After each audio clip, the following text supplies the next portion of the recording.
Hello there. Today I watched the new film Paradise on Netflix and now I want to tell you about it. Paradise is a dystopic thriller set in the near future. The world has eliminated a few of the major issues plaguing it, but a new one has arisen. A new technology allows the old and wealthy to purchase years of life from compatible donors that are willing to sell it. After a woman called Elena is forced to give up 40 years of her life to pay a debt, her husband Max desperately searches for a way to get them back. The film was directed by Boris Kunz, Tomas Jonesgarden, and Indra Discoot. It was written by Simon Amberger, Peter Koklia, and Boris Kunz. The story starts off by introducing us to our environment and our players, and even gives us moral arguments for both sides of the new technology. Then after about 15 minutes, it takes a hard dive into the plot. We spend most of our time with Max and Elena on their journey, and watching them deal with the moral dilemma they are presented with. They don't get too in-depth on the emotional aspects, but do stop to let you know how everyone's feeling every once in a while. Now and again, they cut over to the bodyguard and head of security who are chasing them, and we get to see a bit of their relationship as well. The two of them bond over the job and discuss their personal views as they go.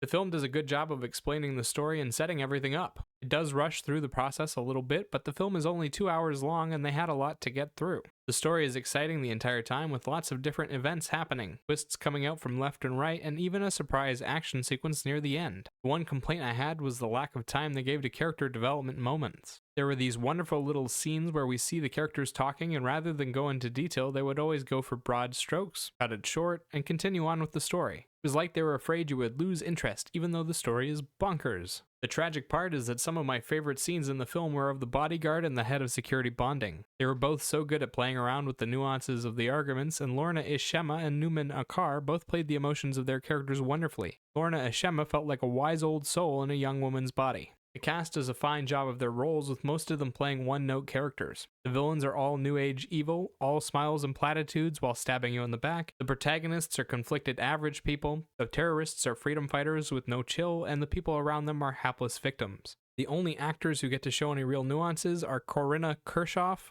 Numan Akar, Lorna Ishema, and Kostya Ullman. Each do a fine job of their emotional journeys in the film, but they aren't given enough time or material to truly stand out for their performances. Max isn't a standout character, his journey is a standout story. Same goes for the rest of them. Visually, the film does a fantastic job of setting up a dystopic futuristic feel. The main character drives around in an electric car with the words "My Car" written on the side, and corporate logos can be seen everywhere. Big corporations all have extravagant looking buildings, while the average people of the world seem to live in literal slums. They did a great job of world building and bringing the story to life. The journey is easy to follow, has lots of highly dramatic and tense scenes in it, and has more than a few standout moments like the battle sequence near the end. It's filled with explosions and a big firefight between the two groups, and there's even a bit of gore thrown in there. One problem with the visual journey is the depiction of the aged characters. In the story, a few of the characters get visibly aged on screen. The actual process itself was a little bit hokey, but works well enough. The problem arises with the age they chose. They said the 30-year-old woman was aged 40 years, but she doesn't look like a 7-year-old woman. She looks older initially, and then with makeup looks a bit closer to where she actually should be. It threw me off at first, and then took me right out of the story near the end for a few minutes the second time it happened.